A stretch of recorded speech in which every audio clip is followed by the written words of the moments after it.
to News 19. Today we are hosting a special report regarding the life of a star ballerina, Michaela DePrince.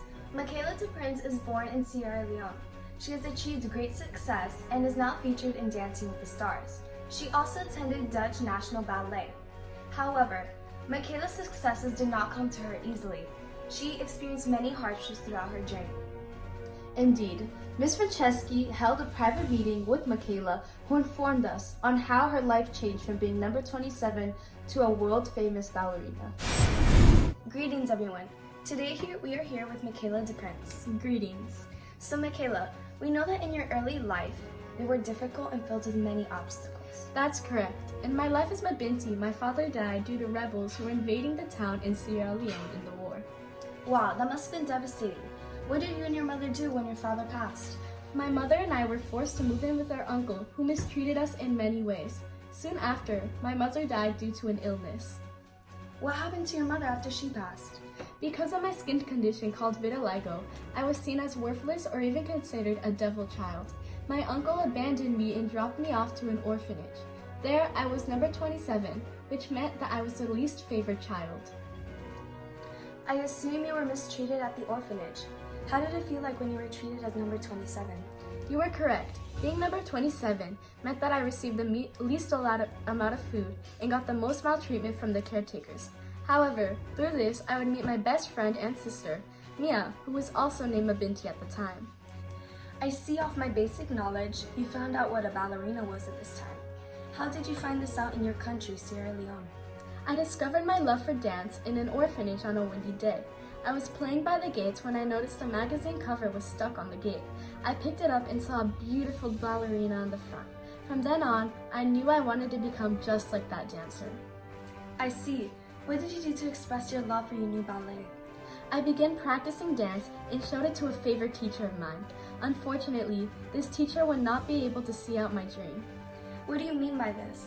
Soon after I showed my teacher, she encountered rebels from the current war who tragically took her life to see if her expected baby was a boy or a girl. Since I was in the scene, my life was also taken away as well until a man decided to spare my life. This experience still haunts me to this day. Wow, I see. How did you find peace when she passed? Thank you. Luckily, my days at the orphanage would be short-lived after this unfortunate event. A few weeks later, families were coming to the orphanage to adopt us. I was so excited until I discovered that there was no family for me. However, the speculation turned out to be wrong. It was very fortunate that you were adopted, or you could not have survived another week. How was your new American family, and how did your life progress from there? My American family consisted of many people.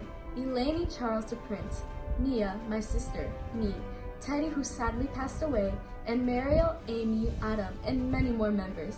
My life soon became very different, and I was able to pursue my dream of ballet. Wow, that's amazing to hear. What ways did you start off your ballet? In my elementary years, I joined many dance schools for ballet. When I moved to Marat, I attended more schools and focused more on ballet. I even began to join competitions, which led me to receiving full scholarships to ballet schools across the country. Did you face any prejudice in your American life? Sadly, I did. Many people did not expect me to succeed as a ballerina because of my race and simply because of the color of my skin. This taught me to be strong and not to take these ignorant comments personally. Because through hard work and determination, you can easily prove these people wrong. Well said, Michaela. How are these competitions like? These competitions were very competitive and difficult. However, through these competitions, I learned how to live on my own and how to be responsible. In my freshman year of high school, I was included in the production of First Position. There, I opened out about many things, and it taught me countless lessons. How did you continue your success? I gladly continued my road to professional ballet by joining ballet tours and even more competitions, and worked as an apprentice and taught many students. I even went to South Africa, which changed my life in a variety of ways. Soon after, I was told by my dance company, Albany Berkshire Ballet, that it was time for me to seek professional dance companies. This shattered my heart, as I would no longer be working for the company. This must have been a very hard time for you. Was it difficult finding a professional company? Indeed. It was extremely difficult because many companies did not accept me due to my appearance and race. Any company that I had a good chance of entering was not classical. This was a dark point in my life, and I thought that my career as a ballerina was coming to an end. I'm sorry to hear that. I suppose you eventually found a company since you are talking to us at this moment. Yes, however, this has not come to me quickly. I joined the Dance Theater of Harlem for a year. During my year in this company, ABT contacted me to audition and even to become an apprentice. This shocked me. I see why you were shocked. Did you hear in the opportunities in DTH? How was the experience? Fortunately, I did receive many opportunities to travel across the world, participate in tours, and learn a variety of lessons there.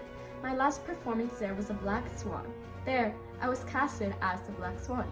I had to master my year's worth of ballet to succeed in this role. It seems that you need to prepare for these events. What happened during this time? Many events occurred during this time. Just 6 months before the performance, I auditioned for the company, Dutch National Ballet.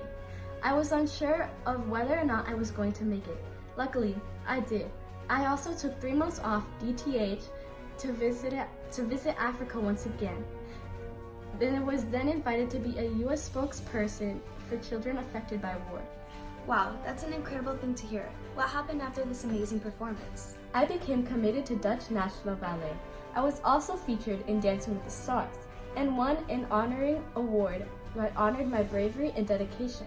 However, something extremely touching to me occurred as well. I finally discovered the very dancer on the magazine cover I had found many years ago. I have fortunately met her as well.